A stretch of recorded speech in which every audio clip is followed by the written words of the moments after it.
Some of us right now are scared when we're looking at the insurmountable trouble that has touched your life, that has touched your health, that has touched your family, that has touched your money, that has touched your car. But I need you to realize this ain't the first time that you've gone through this. All my life, when I read the story of David and Goliath, I thought it was about the amount of faith that you had in your God.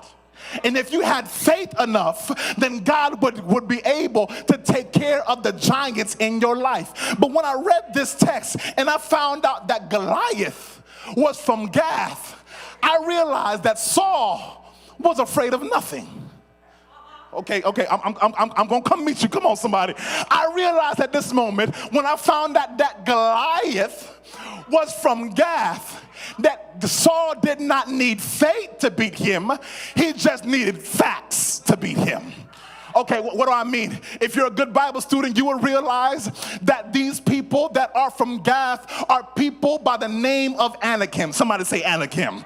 Anakim was the civilization of very tall giants, big old folk who walked around and terrorized folk. But the last time we heard about the Anakim was in this book called Numbers. Numbers chapter 13, somewhere around verse number 33. This was when God had given the children of Israel the charge to go into the promised land, but they sent out 10 spies. I remember this, right? They sent out 10 spies, and when the 10 spies came back, the Bible said that the only people that said that we can take over this land was Caleb and Joshua.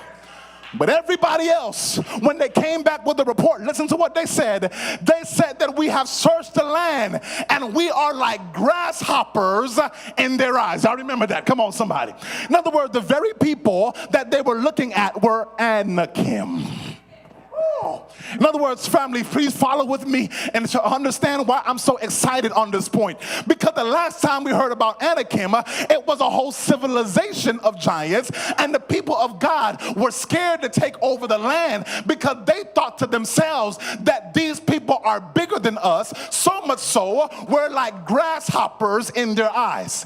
And because God heard the report and did not agree with the report, y'all know what happens next. God turns them right back into the wilderness where they wander around, and an entire generation dies off until the next generation is able to rise up. And listen to this, they went into the same territory and slayed the same people in that territory. In other words, the last time we heard about Anakim, the Bible helps us to realize that God sent the children of Israel into this particular land called Canaan, where they defeated the same giants that this Goliath came from.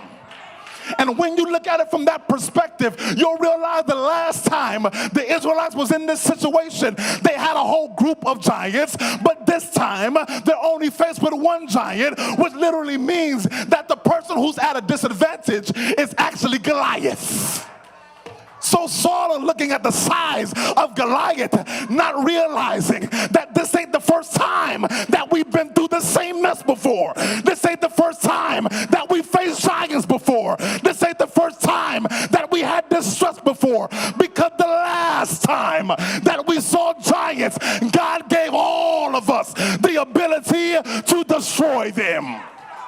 Family, let me tell you why that ought to be a blessing in your life. Because truth of the matter is, some of us right now are scared when we're looking at some of the giants that we're faced right now. Some of us right now are scared when we're looking at the insurmountable trouble that has touched your life, that has touched your health, that has touched your family, that has touched your money, that has touched your car. But I need you to realize this ain't the first time that you've gone through this. Well, somebody got a testimony on today. This ain't the first time I've been hospitalized, because the last time the doctor gave me a bad report, God came through and saved my life. This ain't the first time my kids been acting up, because the last time God came through and saved my kids. This ain't the first time that I'm going through financial difficulties, because the last time my back was against the wall and I had no money in my pocket, but God came through and made a way where there was no way. This ain't the first time that I've gone through marital problems, because the last time God came through and he gave me a break, and he helped us to come together. This ain't the first time. And when you can give God a praise, you can give God a praise when you realize that this ain't the first time that you've gone through your mess.